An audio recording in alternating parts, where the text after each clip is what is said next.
নমস্কার বন্ধুরা, রত্নাস দুনিয়ায় আপনাদের স্বাগত।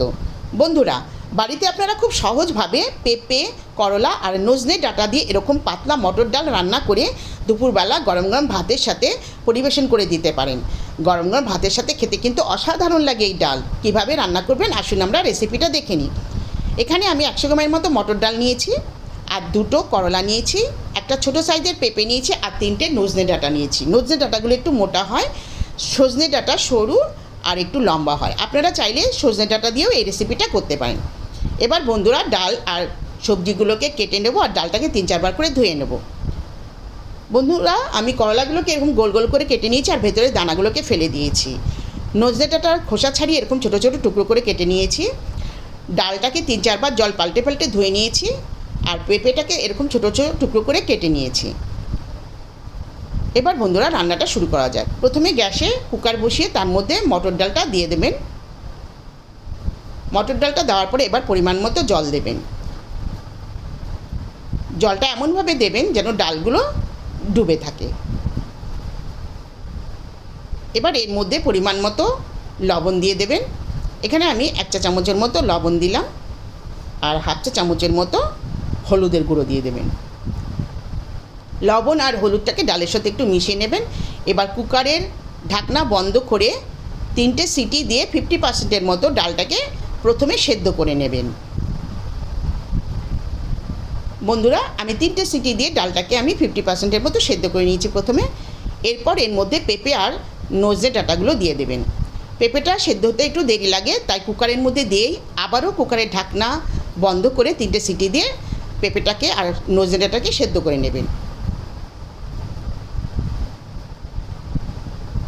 বন্ধুরা, আমি পেঁপে আর নজনে ডাঁটাগুলো ডালের সাথে সেদ্ধ করে নিয়েছি। মোট আমি 6টা সিটি দিয়ে ডাল, নজনে ডাঁটা আর পেঁপেগুলো সেদ্ধ করে নিয়েছি। পেঁপে আর নজনে ডাঁটা দেওয়ার সময় 1 কাপ গরম জল দিয়ে ডালের পরিমাণটা একটু বাড়িয়ে নিয়েছি। ডালটাকে এবার একটা বাটির মধ্যে ঢেলে নিয়েছি। এবার বন্ধুরা, যে করলাটাকে কেটে রেখেছিলাম সেটাকে একটু প্রথমে ভেজে নিতে হবে। কড়াইয়ে 2 চামচের মতো সরষের তেল দিয়েছি। গরম হওয়ার পরে এবার করলাগুলোকে ভেজে নিতে হবে।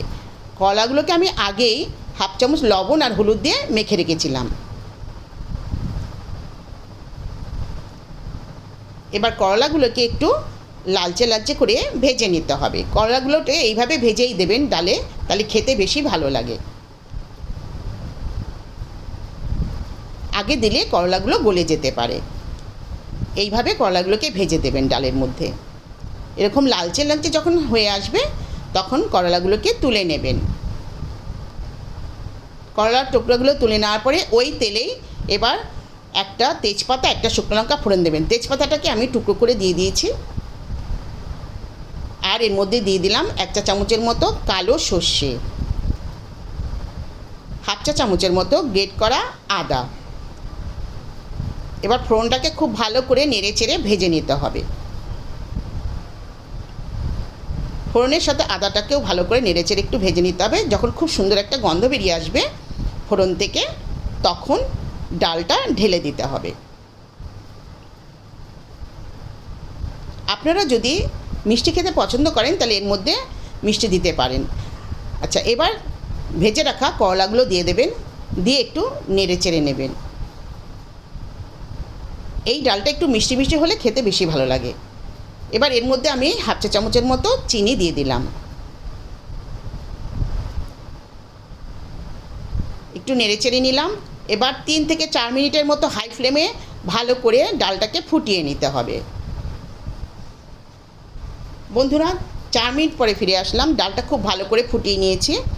এবার কিন্তু ডালটা আমার রান্না হয়ে গেছে। এবার নামিয়ে পরিবেশন করে দিতে হবে। দুপুরবেলা গরম গরম ভাতের সাথে এরকম পাতলা মটর ডাল রান্না করে আপনারা খেতে পারেন। খেতে কিন্তু অসাধারণ লাগে। গরমকালে এইভাবে ডাল রান্না করে খাবেন, খেতে অসাধারণ লাগে। ভিডিওটা ভালো লাগলে লাইক করতে ভুলবেন না কিন্তু বন্ধুরা।